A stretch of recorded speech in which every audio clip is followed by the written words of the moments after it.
राधे राधे दोस्तों, आप सभी का हमारे चैनल भागवत कथा में स्वागत है। आज हम आपको सुनाने जा रहे हैं कहानी भगवान शिव का भक्त। एक गांव में संजीव अपने पिता भानु प्रताप के साथ रहता था। संजीव के पिता बहुत धनवान थे, लेकिन संजीव बहुत सीधा था। उसे पैसों का लालच नहीं था। भानु प्रताप चाहते थे कि उनका बेटा उनका व्यापार संभाले, लेकिन संजीव भगवान भोलेनाथ का भक्त था। वह उनकी सेवा में लगा रहता था। एक दिन भानु प्रताप ने संजीव से कहा, बेटा, मैं चाहता हूँ कि तू मेरा व्यापार संभाल ले तो मैं तेरा विवाह कर दूँ। यह सुनकर संजीव ने कहा, पिताजी, मैं भगवान की भक्ति करना चाहता हूँ, इसीलिए ना तो मैं आपका व्यापार संभालना चाहता हूँ, ना विवाह करना चाहता हूँ। यह सुनकर भानु प्रताप सोच में डूब गए। अगले दिन भानु प्रताप ने यह बात अपने एक मित्र घनश्याम को बताई। तब उसने भानु प्रताप से कहा, तुम अपने बेटे का विवाह किसी होशियार पढ़ी लिखी कन्या से कर दो। वह तुम्हारे व्यापार और बेटे दोनों को संभाल लेगी। कुछ दिन बाद भानु प्रताप ने एक सुयोग्य कन्या देखकर संजीव का विवाह कर दिया। कविता एक पढ़ी लिखी समझदार लड़की थी। उसने घर में आते ही पूरे घर को संभाल लिया। एक दिन संजीव मंदिर जाने के लिए तैयार हो रहा था।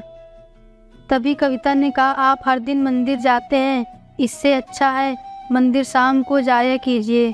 सुबह मेरे साथ चलिए, दुकान खोलिए, व्यापार पर ध्यान दीजिए।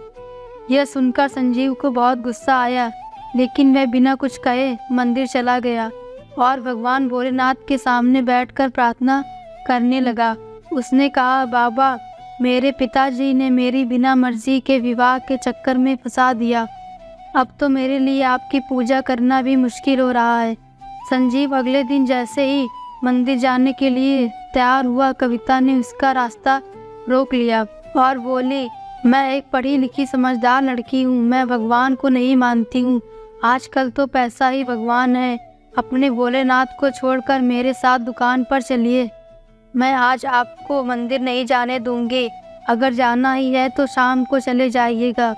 संजीव को बहुत गुस्सा आया। उसने कविता से कहा, मैंने पिताजी से विवाह के पहले ही कह दिया था कि मैं अपनी पूजा पाठ नहीं छोड़ूंगा, फिर तुम जिद क्यों कर रही हो? लेकिन कविता नहीं मानी। हार कर संजीव को उसके साथ दुकान पर जाना पड़ा। दुकान पर कविता कपड़े बेच रही थी, लेकिन संजीव का मन दुकान पर नहीं लग रहा था। वह आज मंदिर नहीं गया था, इसीलिए वह बहुत परेशान था। तभी दुकान पर एक बूढ़ा आदमी आया। उसके कपड़े फटे हुए थे। उसने संजीव से कहा, बेटा, मेरे कपड़े फटे हुए हैं, आगे सर्दी का मौसम भी आने वाला है, क्या तुम मुझे एक कुर्ता दे सकते हो? लेकिन मेरे पास पैसे नहीं है। संजीव को उस पर दया आ गई। उसने तुरंत एक कुर्ता उस बूढ़े आदमी को दे दिया। तभी कविता ने उसे रोकते हुए कहा, आप ये क्या कर रहे हैं? बिना दाम लिए इसे कपड़े दे रहे हैं। यदि हमने ऐसे किया तो बहुत नुकसान हो जाएगा। कविता उस बूढ़े आदमी से कहा, चुपचाप यहाँ से चले जाओ, पूरे दाम लिए बगैर हम कुर्ता नहीं देंगे। यह सुनकर वह बूढ़ा आदमी वापस चला गया, लेकिन संजीव को इस पर बहुत तरस आ रहा था। दोपहर के समय उसने कविता को खाना बनाने घर भेज दिया और वह कुर्ता लेकर उस आदमी को ढूंढने निकल गया। काफ़ी ढूंढने के बाद भी जब वह नहीं मिला तो वह शिव मंदिर के पास पहुंच गया। वहां उसने देखा कि मंदिर की सीढ़ियों पर वही बूढ़ा आदमी बैठा है। संजीव ने उसे आवाज़ दी, बाबा, ओ बाबा, देखिए मैं आपके लिए कुर्ता लाया हूँ। बूढ़े आदमी ने संजीव की आवाज़ सुनी और वे उठकर मंदिर के पीछे चल दिए। संजीव आवाज़ देते देते उनके पीछे पीछे चल दिया। मंदिर के पीछे जाने पर उसने देखा वह बूढ़ा आदमी खड़ा था। संजीव ने उससे कहा, बाबा, मैं आपके लिए दुकान से चुरा कर कुर्ता लाया था। आपको मैं काफ़ी देर से ढूंढ रहा हूँ। जल्दी से ये कुर्ता ले लीजिए। दुकान पर यदि मेरी पत्नी आ गई तो उसे सब पता लग जाएगा। यह कहकर वह उस बूढ़े आदमी को कुर्ता देने लगा। तब उन्होंने कहा, बेटा, कुर्ता तो बहाना था, मैं तो केवल तुझे देखने आया था। तू हर दिन मुझसे मिलने आता है, आज नहीं आया तो तुझसे मिलने खुद आ गया था। यह सुनकर संजीव ने कहा, लेकिन बाबा, मैं तो आपसे पहली बार मिला हूँ।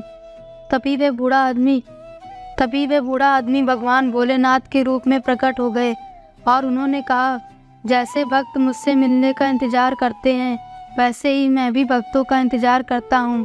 भगवान शिव को साक्षात सामने देखकर संजीव उनके पैरों में गिर गया और बोला, बाबा मुझे क्षमा कर दीजिए, मैं मूर्ख आपको पहचान नहीं सका, आपको मेरे कारण इतना कष्ट झेलना पड़ा।